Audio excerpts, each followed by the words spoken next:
পশ্চিমবঙ্গ নয়, কেন্দ্রীয় সরকারের অনীহার কারণে তিস্তা চুক্তি হচ্ছে না বলে মন্তব্য করেছেন পানি বিশেষজ্ঞ ডক্টর আসিফ নজরুল। আরেক বিশেষজ্ঞ ডক্টর আইনুন নিশাত বলেছেন, গঙ্গা চুক্তি অনুযায়ী পানি না দিয়ে বাংলাদেশের পানি ব্যবস্থাপনা ও সংরক্ষণের বিষয়ে চুক্তি হওয়া লজ্জার ও দুঃখজনক। বাংলাদেশ ভারত পানি বন্টনের অভিজ্ঞতা, আশঙ্কা ও প্রত্যাশা বিষয়ক ভার্চুয়াল আলোচনায় এ মন্তব্য করেন তারা। ফোরাম ফর বাংলাদেশ স্টাডিজের আলোচনায় আইনুন নিশাত বলেন, পানির ন্যায্য বন্টনের অর্থনৈতিক ও সামাজিক ক্ষতির বিষয় শুধু কারিগরি বা কূটনৈতিক আলোচনা করে সুফল মিলবে না, এজন্য রাজনৈতিক সিদ্ধান্ত জরুরি। যুক্তরাষ্ট্রের ইলিনয় স্টেট ইউনিভার্সিটির অধ্যাপক আলী রিয়াজ বলেন, জনগণের ম্যান্ডেট না থাকায় পানির ন্যায্যতা নিয়ে সোচ্চার নয় সরকার।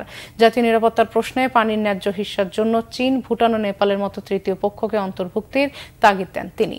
ওয়াটার কিপার্স বাংলাদেশের সমন্বয়ক শরীফ জামিল বলেন, নিজের স্বার্থ ছাড়া বাংলাদেশে কোনো সহায়তা দেয় না ভারত। দেশটি চুক্তি মেনে পানি না দিলে ট্রানজিট সহ অন্য সহায়তা বন্ধের পরামর্শ দেন অন্য আলোচকরা।